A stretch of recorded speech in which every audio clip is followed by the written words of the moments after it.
Hey everybody, welcome to the latest episode of Facts Not Included, the podcast's Tangent Friday. Of course, today being Friday, we do the Tangent Fridays. If you're new to this podcast, what a Tangent Friday is basically, it's all in the name. We go a little bit left and right and all over the place instead of dealing with our usual movie discussions on Mondays.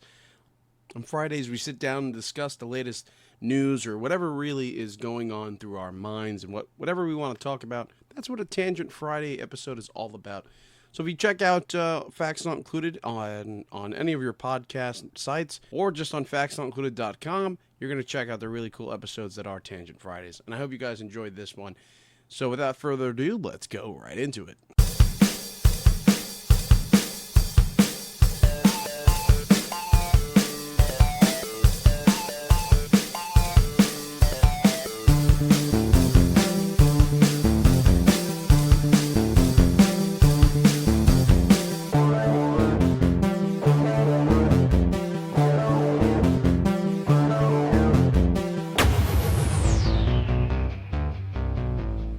What's going on? Welcome to Facts Not Included Tangent Friday. I know I just gave that little intro there.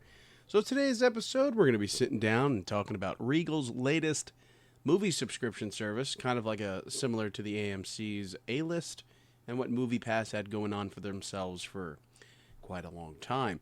So Regal has finally joined the big dog AMC, kind of rivaling their competitor, obviously. They are the two biggest movie theater chains in the world. And they finally joined that sphere of influence, if you want to call it that. And they're joining that game. So we're going to talk about that, but we're also going to talk about other news, things that have occurred. We haven't had a Tangent Friday in 2 Fridays, so apologies for those that were expecting an episode over the past 2 Fridays. I was away. I was in Florida. I was in Disney area, Orlando and stuff like that. I got to check out Disney World for a day or so. Disney's expensive, guys. There's no ifs, ands, or buts about it. Let's just be honest about that. Disney World is extremely, extremely expensive, but I love it. Obviously, you can't really hate on the place because it is an amazing experience. Regardless of what park you go to, I will say that this is the first time that I've gone in a long time that I didn't get to visit Epcot. Epcot is a park that I enjoy dearly. Like it's my favorite park. Not because of the rides, because there's not many rides in Epcot, but there are a lot of places to eat and drink and all that fun stuff. A lot of the adult things, and that's why I enjoy Epcot. Epcot's a lot of fun in that regards. It's my favorite. Didn't get to go this time. I did visit multiple parks. I visited the 3 other ones, and I will say the ultimate moment of this vacation, this time I was there, was checking out Slinky Dog Dash. If you guys don't know what that ride is, it's basically Slinky Dog from Toy Story has his own roller coaster now, and it's phenomenal. The theming, it cannot be any better. I don't think a single ride has better theming than Slinky Dog Dash. He talks to you when you're on the ride. He's screaming with you while you're screaming on the coaster. It's great. It's phenomenal. It's really, you know what it is? I think it's the best. I'm going to say it. It's the best coaster in Disney. It's probably the best ride in Disney.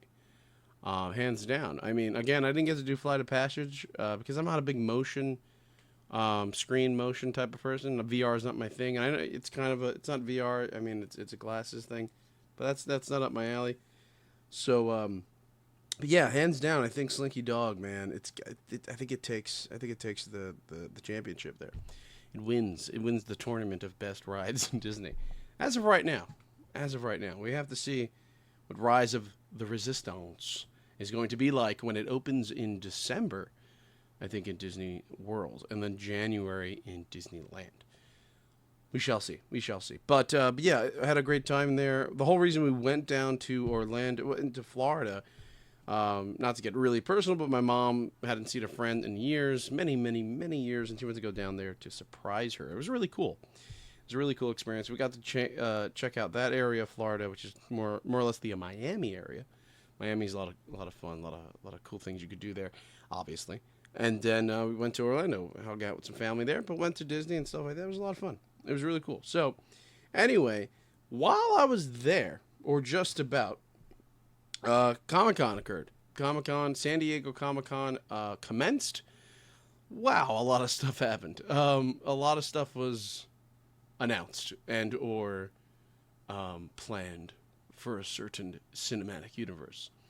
Things that we've all been talking about for the last couple of months, couple of weeks, whatever it was, have been in the, more or less have been finalized through this panel, and I'm talking about the MCU. And we'll get to that in a second.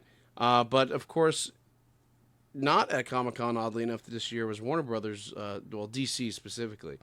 I'm sure Warner Brothers was there, but not DC. That was weird. We expected that because they announced that a long time ago. But it was just a bit weird that they weren't there, being that, they have the Joker movie coming up, but they were there last year, from what I understand. And that they showed some clips during that time last year. I think they're going to be there next year. Yeah, I mean, you kind of have to be, right? They have some movies on the slate that are coming out for next year. But anyway, so they weren't there. DC wasn't there. Another big thing that was announced and talked about was, of course, Top Gun. Top Gun 2, Maverick, right? Tom Cruise is more or less... They sold this movie on the idea that Tom Cruise flew a jet. I mean, this man does not know how to stop. Like, he just... I understand you want to do your own stunts and whatnot, but it gets to a point where I think danger has to take over, right? Like, fear, maybe? No? This man, I don't think, will ever stop until he dies. And I don't mean that in a negative way. I just mean that truthfully. I think he will not stop doing his own stunts until it gets way too dangerous or he dies. So that was a cool selling point. Basically a GoPro on a jet plane. And that's Top Gun. We'll see how the movie turns out. But that's more or less the trailer they sent us. And, of course, for me, a big moment of Comic-Con 2019 at San Diego was, of course, Jay and Silent Bob reboot. Kevin Smith announces, not announced, I mean, he has been working on this movie for the last 2 years. He more or less debuted the trailer and talked about what the movie meant to him and why he had to make it and all that stuff. And it's for those that are Kevin Smith fans, I mean, obviously, like myself, what a great trailer, right? And finally, Ben Affleck has returned to where he truly belongs, which is a Kevin Smith movie. It looks like a load of fun. I mean, if it's as much fun as the first movie was, Jay and Silent Bob Strike Back, if it's as much fun as that is, and more or less the same movie, if it's as much fun as that movie was, sign me up. That's it. That's all I could say. Sign me up for that. Kevin knows how to make a good movie. I'm a firm believer in that. A lot of people don't like his style. A lot of people don't like his storytelling, whatever it may be. There's something about his films that just screams jovial wonder. The guy, he knows how to play with you in a good way, not in a dirty way. But he knows how to make a good movie. He knows how to tell a good story, and he tells the story that he wants to tell, and not that the studio wants to tell. And that's why I love Kevin. So yeah, that was Comic-Con for me. And then at some point, of course, we get the news about the MCU. Man, so none of this came as a surprise. Let's be honest, right? So we knew Black Widow was coming. We knew The Eternals was coming. We knew Doctor Strange was getting a movie. Didn't know it was going to be a horror movie. So kudos to them for making it the first horror movie from Disney.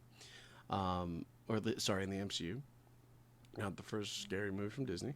And then, what else? I don't have the slate in front of me. Let's see if I can get it. Give me 1 second. All right, here we go. So, that's not real. That's not the one. Here it goes. I was reading a lot of fake ones. Wow. I mean, people wish these movies were being made. Anyway, so it's Black Widow, Falcon and the Winter Soldier, which is going to be on Disney Plus. Very interested to see what that movie is going to be. That show is going to be about. I think, again, I did not watch the panel. I did not read about the panel. All I know is that these are the pictures. This is the picture that they showed at the panel. That's all I really know. And maybe a couple other little things. But Falcon and Winter Soldier, I think, is going to be about, maybe his struggle on having to continue the mantle of Captain America. I'm going to have to guess that. I mean, because the logo is the shield, like Captain America's shield. So it's got to have to do. It has to do with that, right? The Eternals. It's all. Notice also it's a different logo than the logo that they had originally showed us a couple of months back, right? The other one didn't have a shield. Now this one does. The Eternals, we're getting in November 6, 2020. No surprise there. We knew that that would probably be the second movie on the slate. It's something we talked about here on the podcast. Shang-Chi, February 2021. And the Legend of the Ten Rings. So what's fascinating about that, if you know anything about this, of course, the Mandarin has been announced as the villain. And if you know anything about the Mandarin, he was in Iron Man 3, but not the real one. So there's that. And also there was a little short that they did years ago where they mentioned that there was a real one out there somewhere. So finally we're going to get to see it. WandaVision. Okay, this is going to be very interesting because I was hearing reports, is another Disney Plus show. I was hearing reports, and I'm not sure how true this is. Again, this is facts not included, so who cares?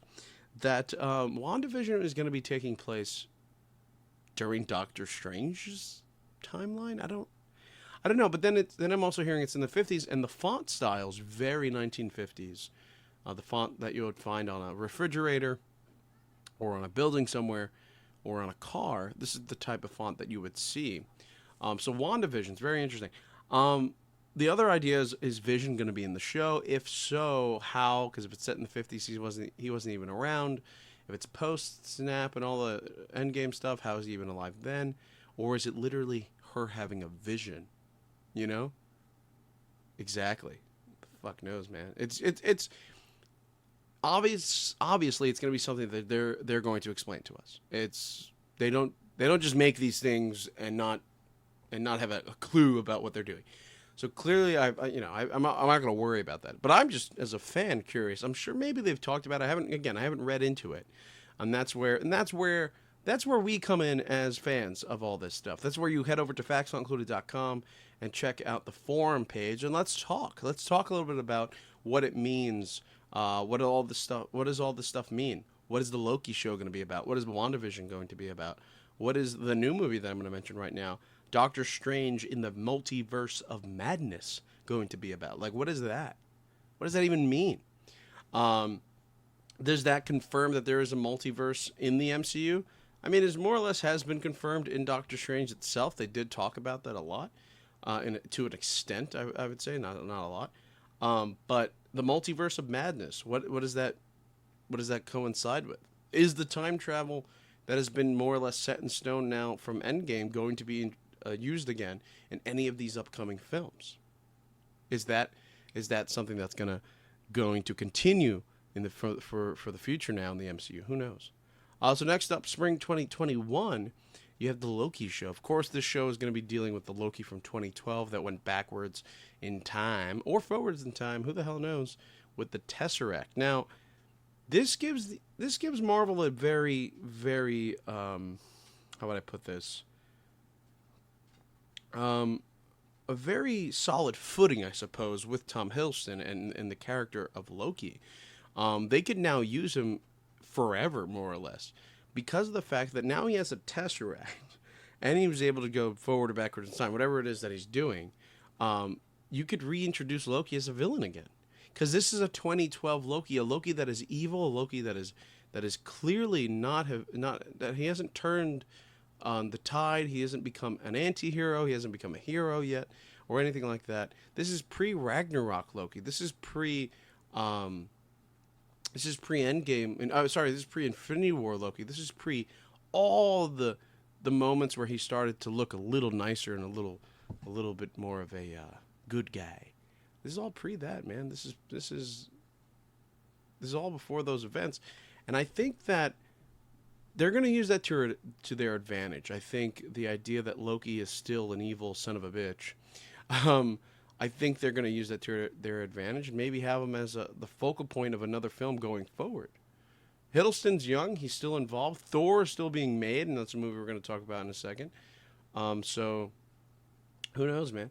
So summer 2021, and this is a show that I'm probably, this is probably the show I'm most excited about, is the Marvel Studios What If.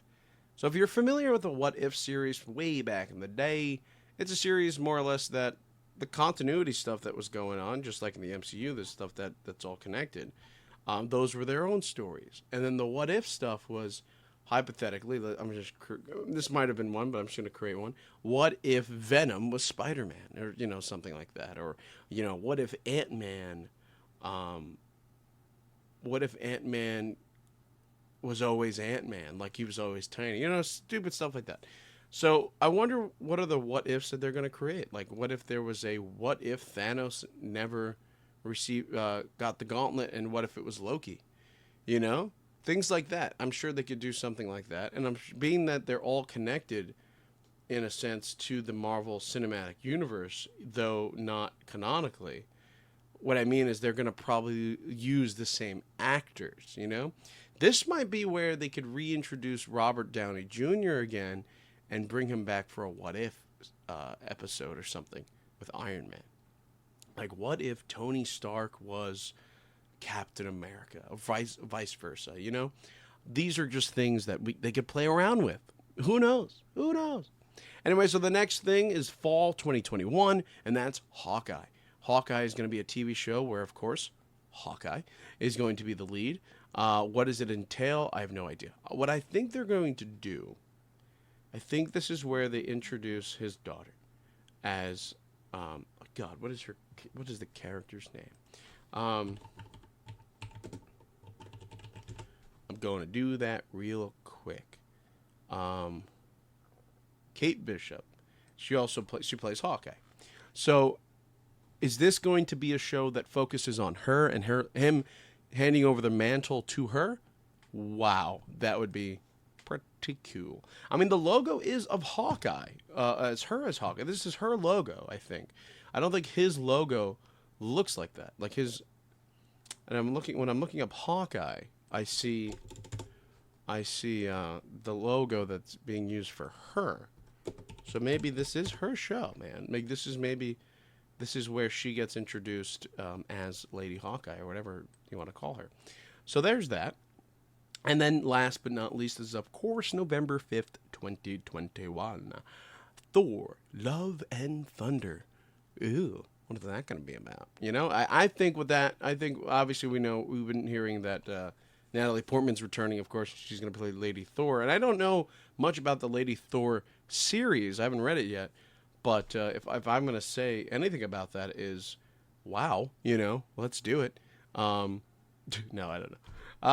Okay, I'll say this. I know nothing about it, but I've heard from people that read comics still. Because again, I've talked about this on the show. I don't really read comics anymore. That sucks, but I don't. From those that I know that have read it, they absolutely love it. At first, they thought it was some sort of cheesy, let's get women involved in everything type of story. Like, we just got to throw equality down people's throats kind of idea. But it turns out that it's a really good freaking series. It's a good comic series.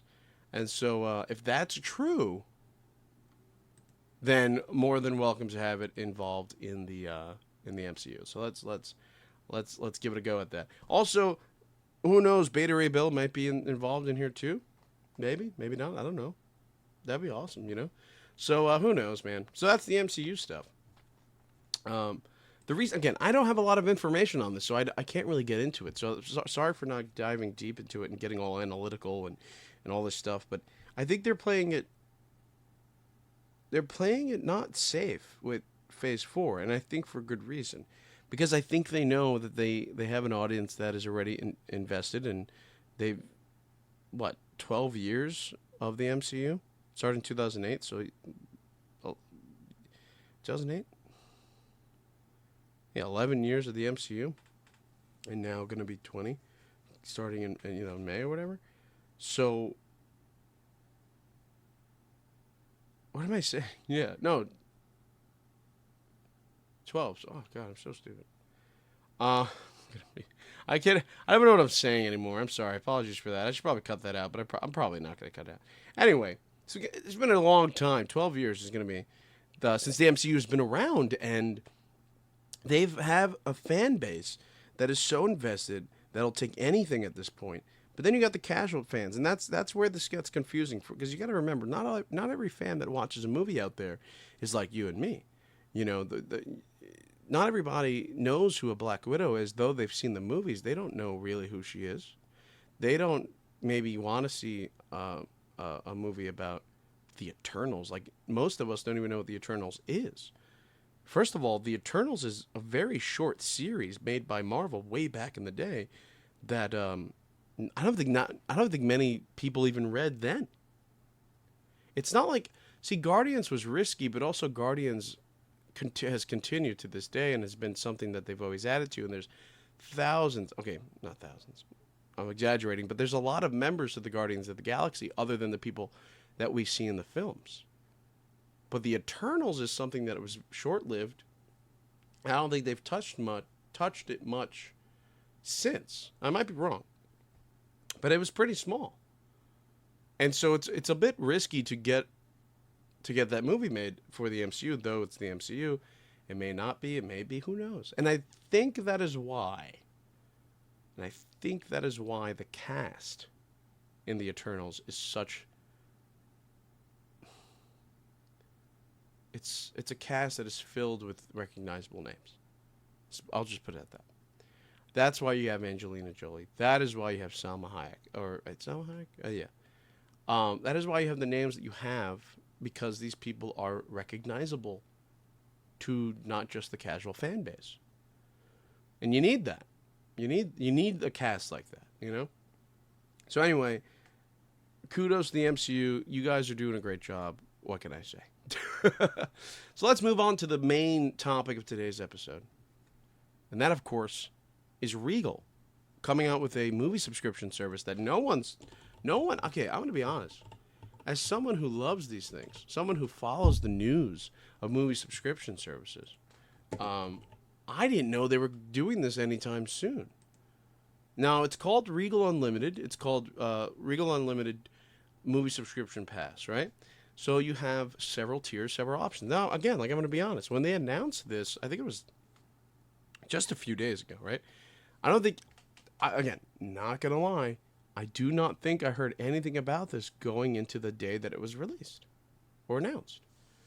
No one told me anything. I didn't read anything. I didn't hear anything.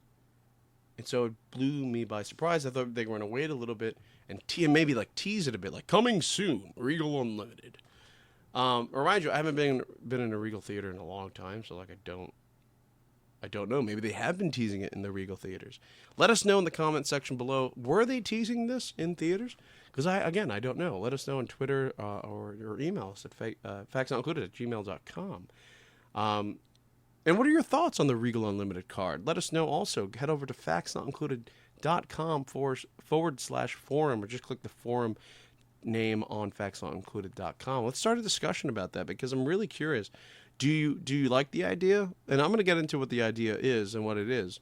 But would you prefer AMC A-list? And I think you'll agree with me at the end of my little talk here that why I prefer one over the other. And I'll get to that in a second. But so this is Regal's thing. I'm on their website right now. It's really interesting.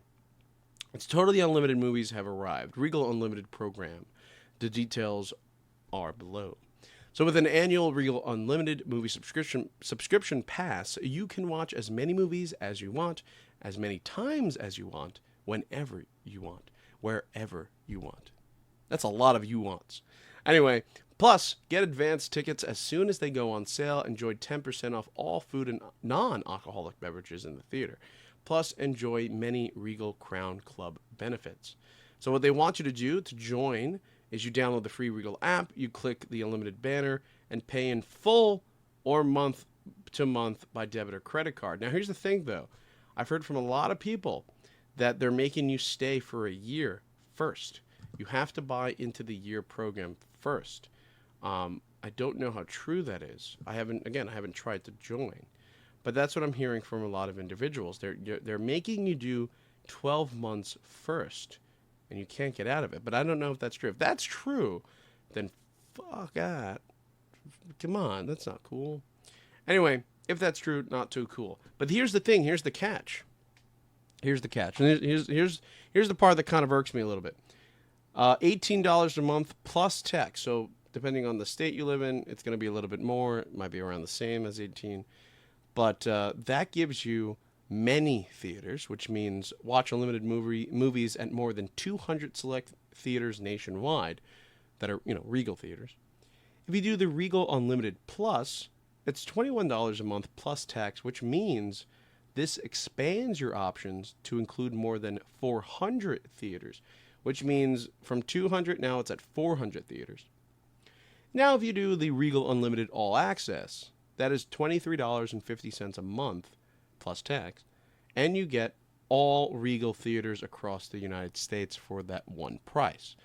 Now, under all of the tiers, you still get the 10% off food and non-alcoholic beverages. You get no blackout dates, free large popcorn and soft drink on your birthday, and you also earn Club Crown points with every dollar spent with Regal Unlimited subscription. So you have to get... Oh, no, you can get the base one. You can get the base one and still get the points.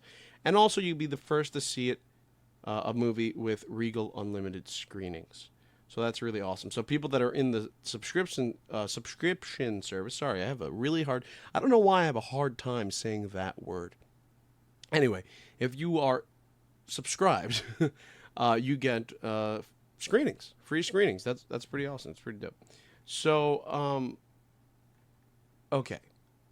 Now, here's my issue with this. The things that they're not telling you is what I was reading from individuals, and it's a shame that they're not putting it, because you have to go into the rules. You have to go into the rules. So here's the thing. What they're not telling you, from what I've been hearing from other individuals, is that, one, you need to sign up for 12 months, which for some people that's a lot. That's a lot of money. You're looking at $216 plus. It's a lot of money. So now here's the issue that I have with this. They have a frequently asked questions part. And it says, do I have to pay any other fees other than the monthly or annual subscription fee? So it does say it's monthly. So I guess you don't have to do the 12-month thing. So it says, if you make admission ticket reservations via the app, Regal will charge you convenience fees, a reduced convenience fee of 50 cents will apply per subscription program ticket. So now here's the problem. With AMC's A-List, you pay literally nothing. So for $23 or $23 plus tax with Regal with AMC, $23 plus tax with AMC, you get IMAX, you get Dolby, you get 3D, you get regular digital. For $23 plus a month, 3 movies a week, 12 movies a month in total, you get 0 surcharges, right? And 0 convenience fees. The thing with Regal, and I don't see it here, but this is something someone was talking about. If you go see a movie in IMAX, okay, it says right here, you just have to pay a surcharge for premium format showtimes, including ScreenX, 4DX, IMAX, RPX, 3D. So you have to pay, you still have to pay an extra couple of dollars if you want to see it in IMAX, 3D, or just IMAX or RPX or whatever. That I have a problem with, because listen, I love Regal Theaters, but I'm getting a better deal with AMC. I really am. I think I'm getting a better deal with AMC. Now, I'm gonna be honest. AMC does not sponsor us. We have no sponsors. You guys know that. It's very clear that you guys are aware that there's no sponsorship on this podcast as of yet. AMC does not even know probably we exist. But I'm going to say this outright. They so far have the better program. Now, if Regal changes some of the terms in their program to more or less match AMC, then so be it. But if I'm paying the same amount of money per month and getting less of a deal, then to me, listen, 10% off of concession stand stuff means absolutely nothing when you live in New York, because that's the tax. We pay $8.75 for tax. So 10% off is, I'm just saving on tax. To me, that means nothing. No blackout dates. There shouldn't be no blackout dates. There literally should be no dates that are blacked out. So that's a given. Great. Glad that's there. Free large popcorn and soft drink for my birthday. Get that already with AMC. That's awesome. I think all companies should have that. That's pretty cool. Credits for every dollar you spent using the Regal Unlimited. Yeah, you get that on AMC too. You get a point thing. You still get points. The really cool thing about the Regal Unlimited thing is the screenings, but the question is, how often is that? Who could go? When can you go? Where are they going to be? For the people that have the lower end of Regal, is that going to be an issue for those people, or do you need to be a unlimited all access subscriber? Like, these are things that you just have to think about, and they're not really too clear about it here. I don't know. I might. I don't know. I really don't know what the deal is going to be like for people. I want to find out. I really do. If you have joined the Regal Club, the Regal Access, whatever it's called, the Regal Unlimited stuff. Sorry, if you've joined it and if you've used it in the last couple of days, because I think it's already out. Let me know what you think about it. I want to really know from you guys. Let us know at factsnotincluded.com/forum, or just hit the forum name on the website at factsnotincluded.com and start a discussion. Let's talk about what the program's like, or which one you prefer more. I mean, Regal, for me growing up, was my theater. I used to go to a lot of Regal theaters. There was a Regal theater across the street from my house for many, many years, for basically my whole life.